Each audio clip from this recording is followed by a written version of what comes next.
Papoose was damn near about to cry when asked about Remy Ma and Easy the Block Captain doing his Vlad TV interview. So you had Vlad TV asking that man Papoose about Remy and Easy the Block Captain, right? Papoose been up there talking about 50 all day, talking about Clarissa Shields. But when Vlad asked him, so man, how did you feel to, still be married to Remy Ma, but see her openly in a relationship, nigga biting his lip, head down, fidgeting in the joint.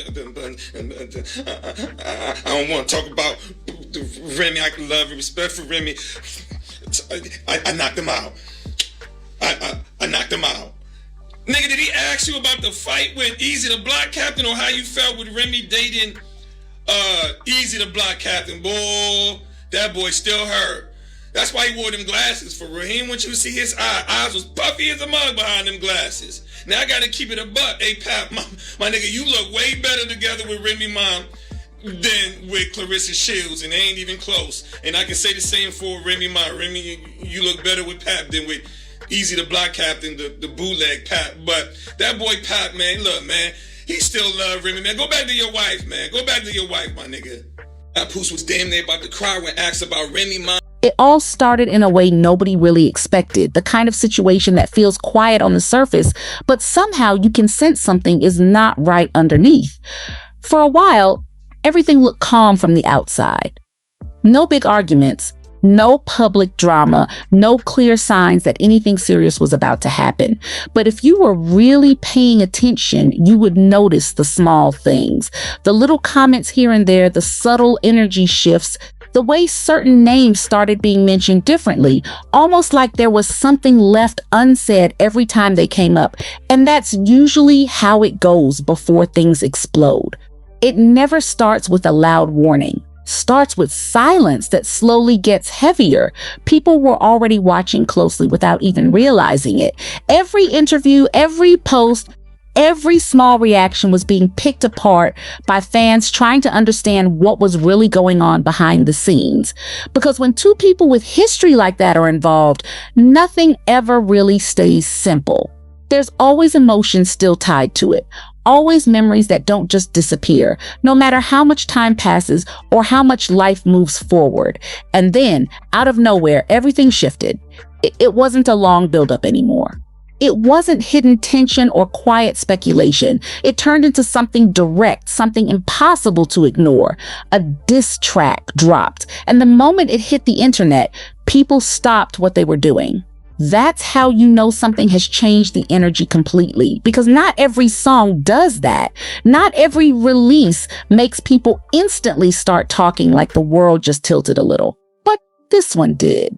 There was no confusion about what it was. No one had to guess or decode anything too deeply. The message felt sharp, personal, and intentional. It wasn't soft around the edges. It didn't try to hide behind metaphors that could be interpreted in multiple ways. It felt like someone finally saying everything they had been holding in for a long time.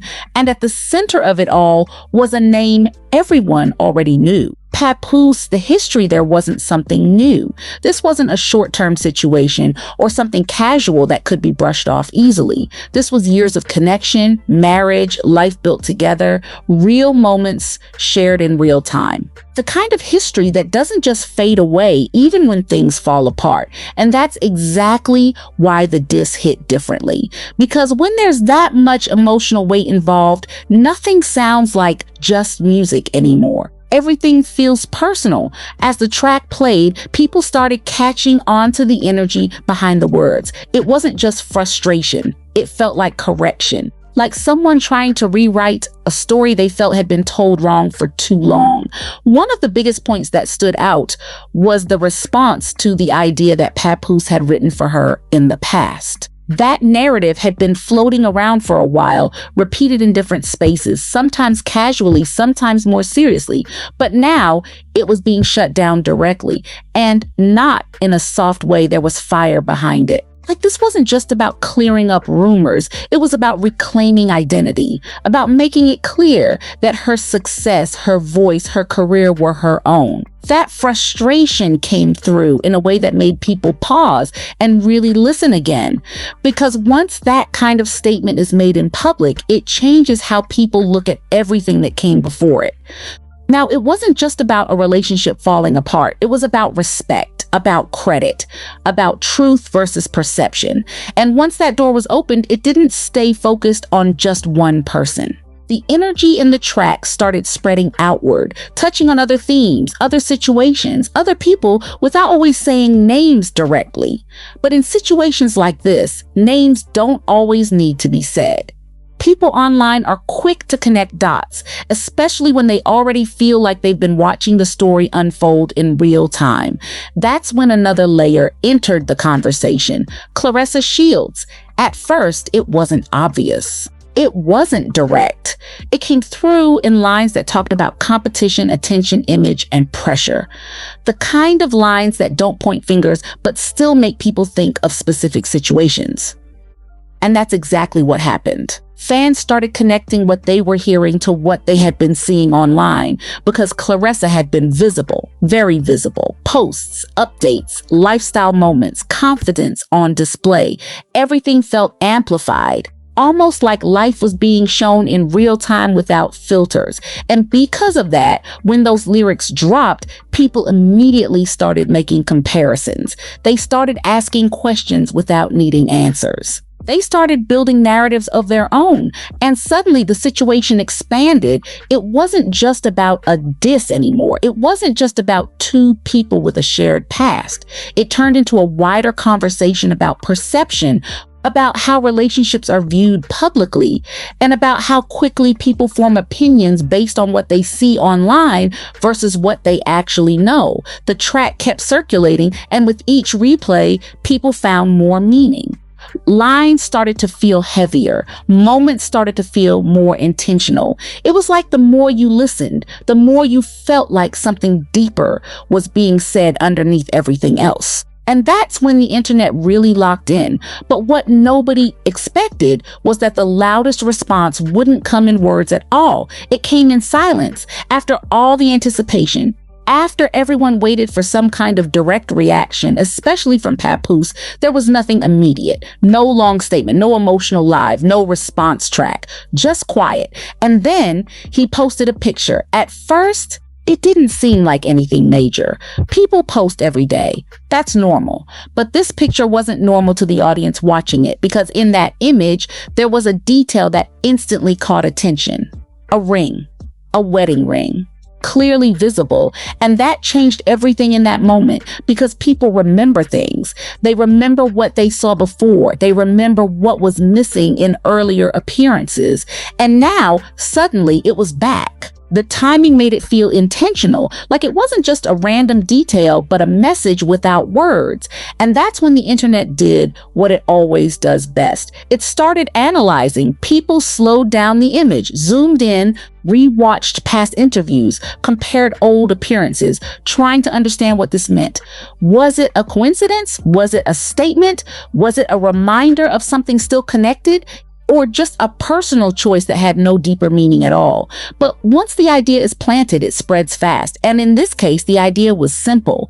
This wasn't random. It felt like a response, but not the kind people expected. Not loud, not aggressive, not emotional, something controlled, something symbolic, a message that didn't need explanation because it was meant for a specific understanding. And that's where things started getting even more complicated. Because now the story wasn't just about a diss track anymore. It wasn't just about lyrics and reactions. It became about interpretation, about silence, about meaning hidden in actions instead of words. And in the middle of all this attention, Claressa found herself pulled deeper into a situation that was already becoming hard to ignore. From the outside, it started to look less like a simple love triangle or a music-related moment and more like overlapping timelines. Past and present colliding in a way that made everything feel unclear. People started questioning everything again. Old interviews, old photos, body language, captions, timing of posts, everything became part of the analysis.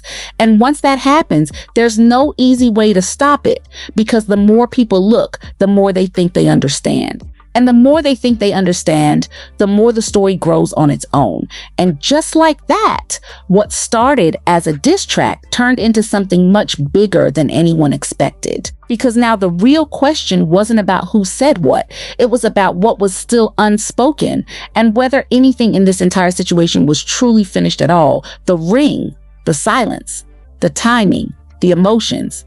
Everything felt connected now, even if nobody could fully prove how. And that's where the story shifted again, because silence doesn't always mean peace. Sometimes it just means something is still unfolding. And this was only the beginning. The reaction to that picture didn't slow down even hours later. If anything, it got louder as more people joined the conversation.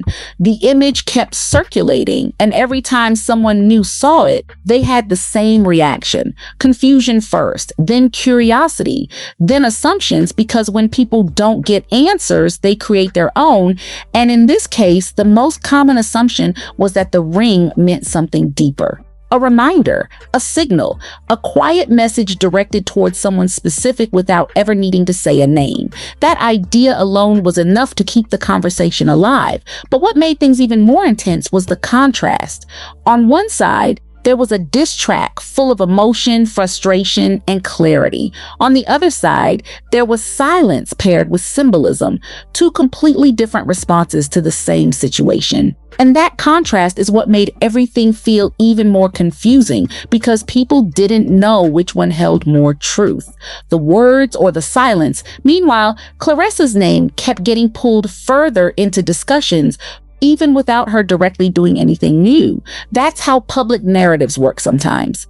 Once your name enters the conversation at the wrong moment, it doesn't leave easily. Every past moment gets revisited. Every detail gets reinterpreted. Even normal things start to look like clues. And that pressure builds fast, because from the outside, it starts to feel like everything you do is being watched through a different lens.